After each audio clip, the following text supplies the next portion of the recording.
আপনি প্রশ্ন করেছেন আমাদের আল্লাহর আগে কে ছিল? আপনাদের মধ্যে যে সবথেকে জ্ঞানী সে এখানে দাঁড়ান। খ্রিস্টানদের মধ্যে যে সবথেকে বেশি জ্ঞানী সে দাঁড়াইলো। দাঁড়ানোর পরে বলে, ও খ্রিস্টান ভাই, আপনি গণনা তো করতে পারেন? বলে, হ্যাঁ গণনা করতে পারি। বলে, তাহলে আপনি গণনা শুরু করেন। ওই খ্রিস্টান পাদ্রী 1 2 3 4 5 6 7 8 9 10 এরকম গণনা করতে থাকে, গণনা করতে থাকে।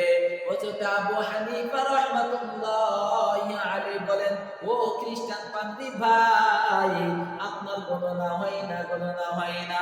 বলে, কি বলো হয় না? আমরা তো এইটাই শিখেছি, তোমার থেকে কি আমি মূর্খ নাকি?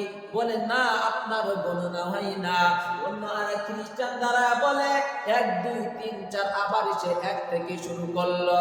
তখন হযরত আবু হানিফা রাহমাতুল্লাহি আলাইহি বলেন, ও খ্রিস্টান ভাই, একের আগে কোনো কি সংখ্যা নাই? বলে, না, একের আগে সংখ্যা নাই। বলে, একের আগে যদি কোনো সংখ্যা না থাকে তাহলে আমাদের আল্লাহর আগেও আর কোনো মাবুদ নাই। তখন হযরত আবু হানিফা রাহমাতুল্লাহি আলাইহি সূরাতুল ইখলাস তেলাওয়াত করতে থাকেন, কুল্লু হুয়াল্লাহু আহাদ।